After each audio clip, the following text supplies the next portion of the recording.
La corteza cerebral forma un revestimiento completo del hemisferio cerebral. Está compuesto por sustancia gris y contiene aproximadamente 10 millones de neuronas. El área de superficie de la corteza está aumentado por su plegamiento en circunvoluciones separadas por cisuras o surcos. El espesor varía de 1.5 a 4.5 milímetros, siendo más gruesa sobre la cresta de una circunvolución y más delgada en la profundidad del surco. La corteza cerebral, al igual que una sustancia gris de cualquier otro sitio del sistema nervioso central, consiste en una mezcla de células nerviosas, fibras nerviosas, neuroglia y vasos sanguíneos.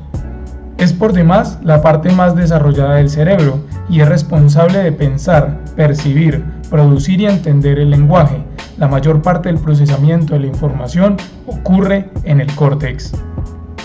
Anatómicamente, el córtex cerebral consta de una serie de capas delgadas constituidas por sustancia gris, las cuales se encuentran por encima de una amplia colección de vías de sustancia blanca.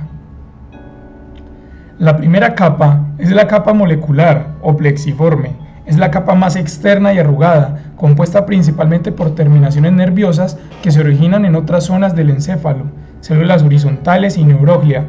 En esta capa puede verse un gran número de sinapsis entre neuronas diferentes. Estas fibras derivan de dendritas de células piramidales y fusiformes, los axones de las células estrelladas y de Martinotti. La segunda es la capa granular externa. Se encuentra por debajo de la capa molecular.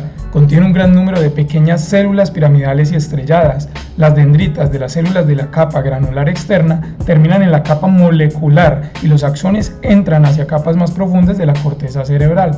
Por este motivo, la capa granular externa se encuentra interconectada con las diferentes regiones del córtex. La capa piramidal externa constituye la tercera capa en su orden. Tal y como su propio nombre lo indica, está compuesta por células piramidales. Se caracteriza por presentar una forma irregular, es decir, el tamaño de la capa incrementa desde su límite superficial hasta el límite más profundo. Las dendritas de las neuronas de la capa piramidal pasan hasta la capa molecular y los axones viajan como fibras de proyección, asociación o comisurales hasta la sustancia blanca situada entre las capas de la corteza cerebral. La cuarta capa es la capa granular interna. Está compuesta por células estrelladas que se disponen en forma muy compacta. Posee una elevada concentración de fibras dispuestas horizontalmente, conocidas como la banda de Baillarger. La capa ganglionar es la quinta capa en su orden. También es conocida como la capa piramidal interna. Esta contiene células piramidales muy grandes y de tamaño mediano. Asimismo, contiene un elevado número de fibras dispuestas horizontalmente que forman la banda interna de Baillarger.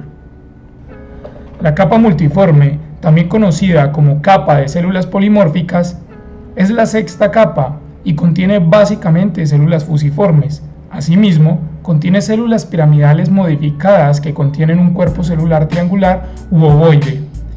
Muchas de las fibras nerviosas de la capa multiforme entran en la sustancia blanca subyacente y conecta la capa con las regiones intermedias.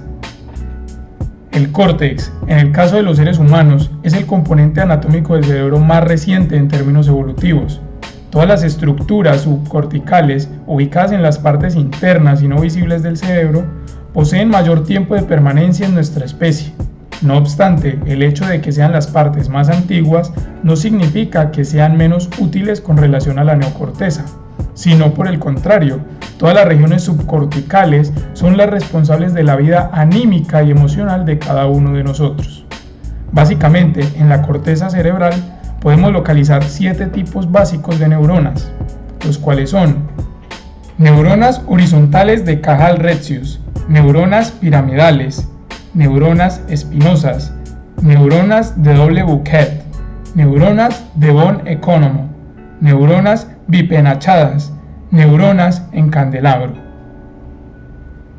Así pues, en primera instancia, las neuronas horizontales de Cajal-Retzius, asociadas a funciones premotoras, se encargan de la preparación de lo que serán las actividades motoras.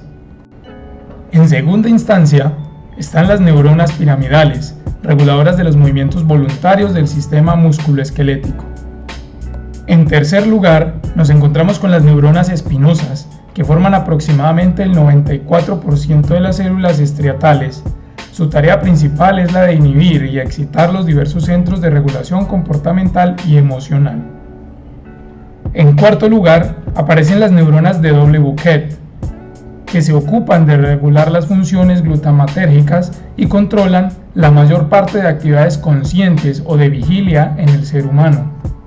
En quinta instancia, están las neuronas del von Economo, las cuales de forma prodigiosa se relacionan con la generación del yo, nuestra identidad individual, y de los elementos tan relevantes como la empatía, el pensamiento y los estados de concentración.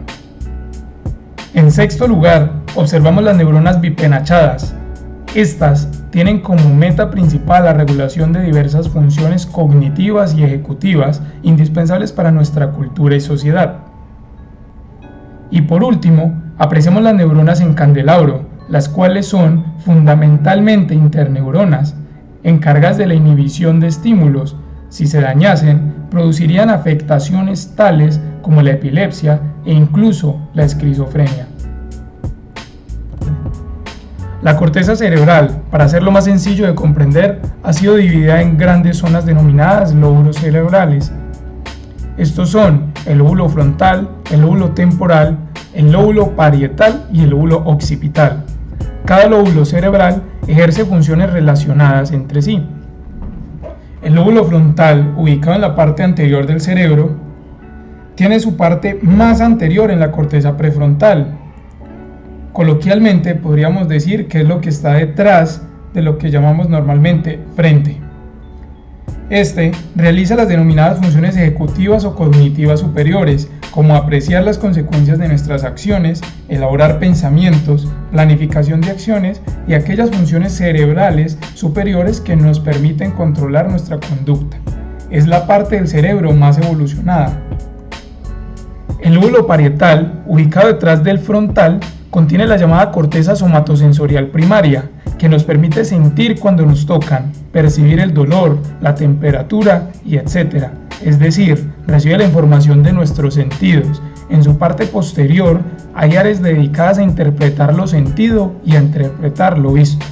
El lóbulo parietal del hemisferio izquierdo tenemos áreas dedicadas a la comprensión de la lectura y escritura, es decir, el lóbulo parietal interpreta sensaciones y comprende lecturas y escrituras.